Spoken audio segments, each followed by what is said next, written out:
हम इसके ऊपर अपनी रणनीति, अपनी स्ट्रेटेजी के बारे में बात करे हैं। हमें इसमें कोई दो राय नहीं है कि ये एक बहुत बड़ी चैलेंज के तौर पे उभर रहा है,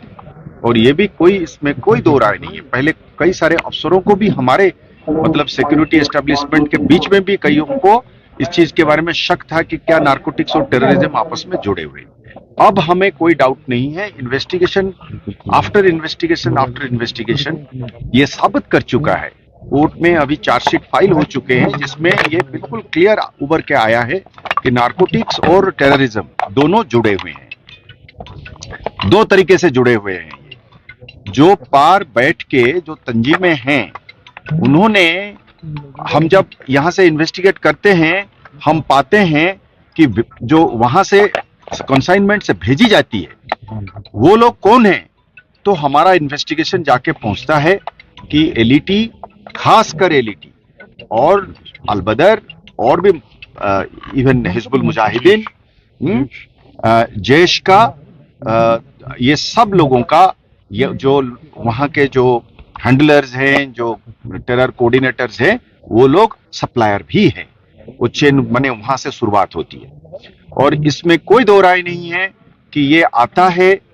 आने के टाइम में इसकी कीमत जो है घुसते वक्त किलो के हिसाब से 12-15 लाख रुपया होता है, पर जैसे जैसे अंदर घुसता जाता है और दिल्ली की तक पहुंचता है तो ये कीमत 1 करोड़ तक पहुंच जाती है। फिर वो बढ़ता है, आजकल यहाँ पे भी बटने लगा है, पैसा फिर लोगों की जेबों से लिया जाता है, खून पसीने की कमाई को लिया जाता है, फिर वो आधा वापस जाता है, कुछ यहाँ खर्च हो जाता है। जो खर्च होता है तो इसलिए ये इसमें इसकी जो कनेक्शन है, ये कनेक्शन एक हिसाब से एकदम से साबित हो रखा है। अब आप अगर पूछते हैं कि इसमें रणनीति क्या है, स्ट्रेटेजी क्या है, देखिए इसमें मतलब कुछ चीजें तो हम स्ट्रेटेजी जो है हम कॉन्फिडेंशियली तैयार करते हैं, पर कुछ चीजें जो है वो ओपनली भी हम बात करना चाहेंगे, क्योंकि कोई भी जंग, चाहे टेररिज्म हो चाहे नार्को टेररिज्म हो, वो जीता नहीं जा सकता है जब तक के लिए आवाम साथ में ना हो। अगर इस चीज की किसी पुलिस अफसर को डाउट है कि ये बगैर आवाम का लड़ा जा सकता है, ये नामुमकिन है। हाँ, आवाम को चाहिए एक लॉ एनफोर्समेंट एजेंसी जो नेकनियत हो, दानातदार हो, काबिल हो और ईमानदार हो, तो वो तो है ही है, पर बगैर आवाम के साथ ये जीता नहीं जा सकता है। हमने इस स्ट्रेटेजी में सबसे बड़ा रोल जो वो करना चाह रहे हैं कि कानून बड़ा प्रोसीजरल है कि इस तरीके से पकड़ोगे, इस तरीके से इसकी वेरिफिकेशन होगी, अगर फलाना गवाह खड़ा नहीं हुआ है तो फेल हो जाता है। हम इसके लिए क्या कर रहे हैं अभी कि दो किस्म की, हमने जो खाने वाले हैं, कंज्यूम करने वाले हैं, पेडलिंग करने वाले हैं, उनको एक तरफ, और जो इसको एक पेशा बना के, एक बिजनेस बना के इसमें से घर बना रहे हैं, गाड़ी खरीद रहे हैं, लेके श्रीनगर के पास में जमीन खरीद रहे हैं, जम्मू में जमीन खरीद रहे हैं, डिस्ट्रिक्ट हेडक्वार्टर्स में जमीन खरीद रहे हैं, गाड़ी खरीद रहे हैं, घोड़ा खरीद रहे हैं, घर बना रहे हैं, और पैसे को लेके बैंक में या और किस्म के धंधे में लगा रहे हैं। इन लोगों को अलग हमने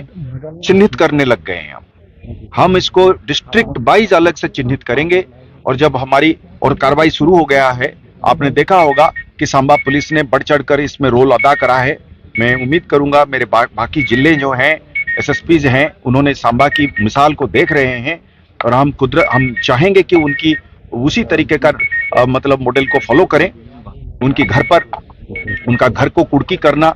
उनकी बैंक अकाउंट को फ्रीज करना, उनके ऊपर आईटी की हमले करना, इन्फोर्समेंट डायरेक्टोरेट के जरिए उनके प्रॉपर्टी की हिसाब किताब करना, ये सब चीजें जो है फॉलोअप होगा। हमने उस पैसे को लेकर उनको हजम नहीं होने देंगे। जब पैसा आप कमाते हैं, घर बना नहीं सकते हैं, मकान नहीं बना सकते हैं, गाड़ी नहीं खरीद सकते हैं, आप उसको लेकर अपने बच्चों को बाहर भेज के बिजनेस नहीं बना सकते हैं, तो क्या काय के हम वो कर देंगे। ये हमारा रणनीति का एक अंग रहेगा। दूसरा अंग रहेगा हमेशा कि भाई पकड़ के इसको अंदर देने का और इसको कठिन से कठिन सजा देने का। जो 2 बार 3 बार कर रहा है, हम तो कोशिश करेंगे कि नारकोटिक्स पर 1-2 को सजाए मौत भी हो जाए, क्योंकि जहां तक मुझे पता है, if I am to brush up my knowledge of the legal niceties, repeated offenses under the NDPS will also mean capital punishment at one stage. So we will try to go for that as well. तो हमने वो जो जो जो repeat offenders है हम उनके लिए अलग वो करेंगे। तीसरा, हमारे घर में यानी कि चाहे वो सिक्योरिटी एस्टेब्लिशमेंट में पुलिस के खाते में क्यों ना हो, हमारे लॉ ऑफिसर्स के खाते में क्यों ना हो, हमारे कोर्ट के बीच में जो ऑफिसर्स बैठे हैं उस पे क्यों ना हो, जहां पे भी हमको लगेगा